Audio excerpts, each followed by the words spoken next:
Last episode, you cleaned the noise out of Perplexity's response. You've got research content, but it's still just a wall of text. No one reads a wall of text. So quick recap, episode 1, you built the form. Episode 2, you cleaned that form data with a set node. Episode 3, Perplexity searched the web. Episode 4, you parsed out the useful bits.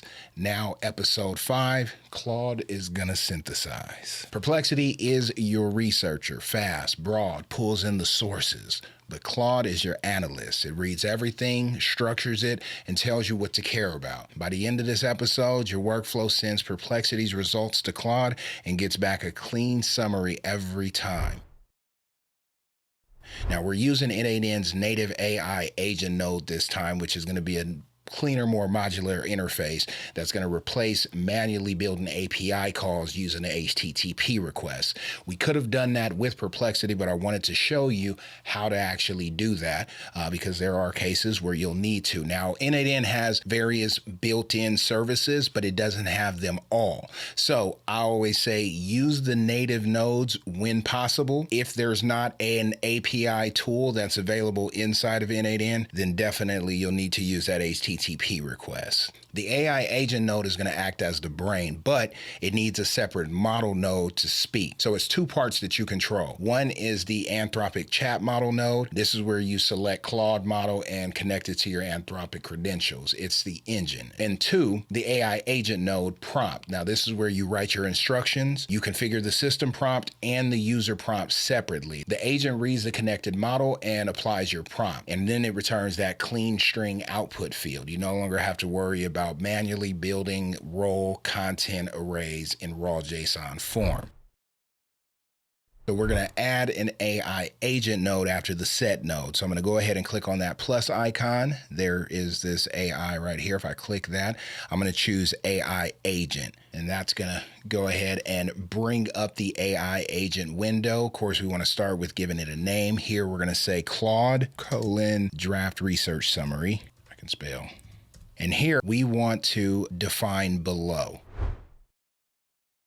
Now, before we do anything here, what we're going to do is we're going to come down to the bottom and click this plus sign to add a chat model. And here, that's where we're going to grab the Anthropic Chat Model. This also is where you need to have your credentials set up because we are connecting to Claude's API. And if you haven't yet, those instructions are in the intro video.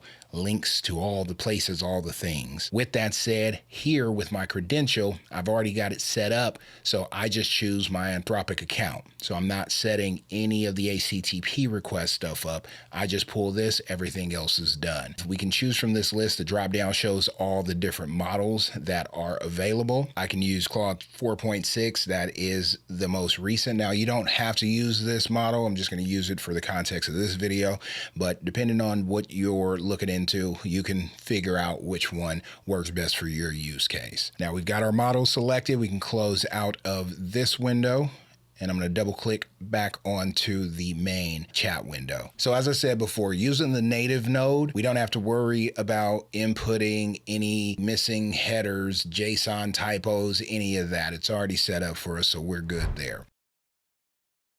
So here you have your user message. This is what we're going to start with.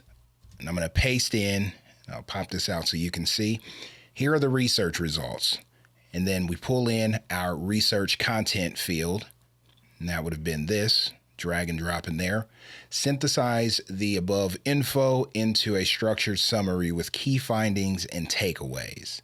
So this is on the right, we see the result, right? So it's summarizing all of this information, and that's the information that we got from Perplexity. Next up, what we want to do is choose add option, and we want to give a system message. So in this system message, we're going to get rid of that you're a helpful assistant, and we're going to place in you're a research assistant. Output structured summaries only. Key findings as a bulleted list, then takeaways as a bulleted list. Use markdown, bold key points. So now we've got our prompt for our user message and our system message in place. We'll go ahead and execute that step. Now we can see that the AI agent returned a single clean field called output. This is Claude's response.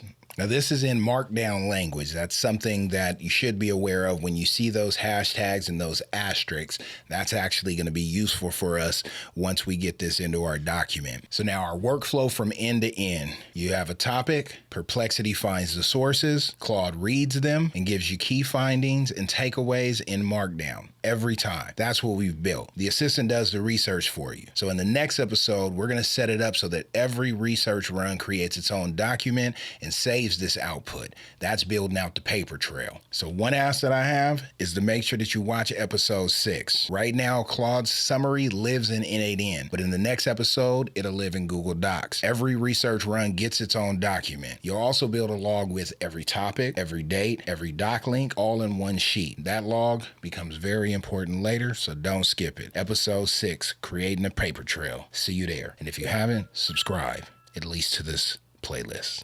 All right, y'all.